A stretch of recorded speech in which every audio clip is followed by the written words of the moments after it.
UniFi Network 10.4 is now here, and there are some cool new features that they've added into this. So let's take a quick jump in and have a look at what's going on.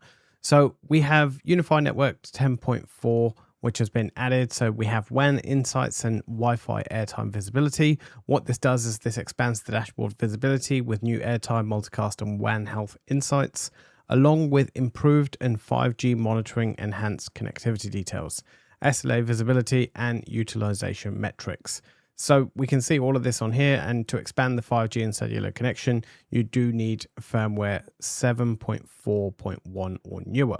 We have a new routing table experience, and this introduces a centralized routing view for managing and troubleshooting. This is for static, OSPF, BGP, connected, policy-based routes. Everything you need to know is all under here.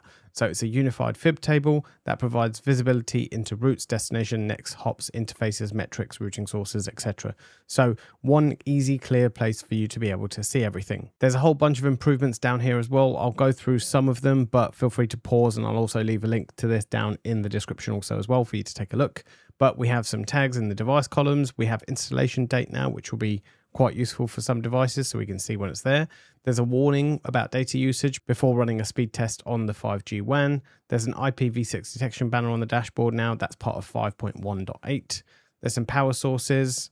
A big one is the added option for configuration for safe shutdown trigger points and auto recovery power cycle delays. So this requires a UPS firmware update as well, so keep that one in mind. And again, I think those are the big ones that I've seen so far. There's notice when saving content filtering. There's a whole bunch of stuff in here. Like I said, feel free to pause or have a little read through all of this on here. There's a whole bunch of improvements on there too. And along with that comes a bunch of bug fixes as well. Again, feel free to pause if you want to have a read. Let's jump into UniFi Network now. We can have a little look. So we have the 5G statistics along here. This is something I've just added recently. So we can see that along here, the latency, the LTE signal, and we can see the average upload and download. In terms of Wi-Fi stats, this is something you can select just up here. So we have the activity and airtime, and you can choose the radios that you want, 2.4, 5, 6. Or if you want to look at the airtimes for a specific AP, we can have a look at those, and you can see what the total airtime is and how much it's taking up. So again, it's getting a lot easier for you to see the statistics that you need quite easily and simply when you have this set up. That is the U7 Pro XGS. So again, we can break that down by radio as well. So we can go to 5, 6, 2.4. Again, it's all there anyway. We also have some flows on here as well, which are showing you what's allowed and what's blocked. So again, within the hour, within the month, week, it's all filtered along the top right here. We go to settings, and then we go to routing table, and this is where we see everything along here. We can filter via the type of routing. So connected, policy-based, static, VPN. We have all the destinations. We have IPv4, IPv6. On this routing table, you can see it says everything along here. So routing connects your network across the internet, cloud, and internal infrastructure. Traffic entered through external providers is processed by the unified gateway and routed to internal networks or cloud resources. So we can see we have the destination, next hop, interface, type, and static. And obviously, if you want to create a new route, you can just click that.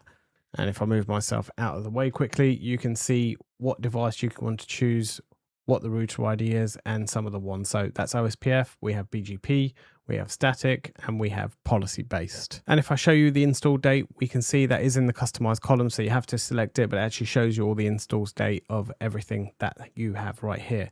So it shows you when you installed it, the time, and yeah, everything you would really want to know about when that device was installed. So another one of those feature updates is the 2U UPS. So now we have a couple more options on here. So once you obviously paired everything up, I haven't paired them up recently since I've installed the UDMB, so I'm just going to repair them at this point.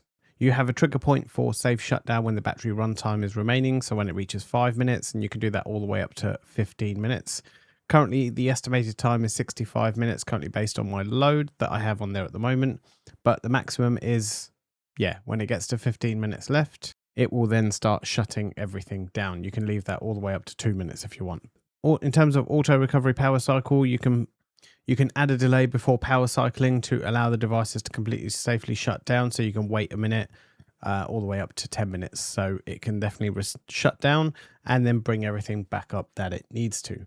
So those are a couple of other features that are included in here. Another thing to take a look at, if we look in infrastructure, you can see we have this at the top right here where it says port 20. 20 ports are participating in STP coverage. We recommend enabling auto edge to limit STP participation. So you can review each of those ports and see what's going on with each of them and whether you want to enable this or not. So that's another one of the updates. The final one is that I'm going to go over today is the time machine. So in the infrastructure view, you have a full time machine, so you can go back through and see what's changed in terms of connectivity and what might have turned on and off. So the only one you can just see at this point is just here.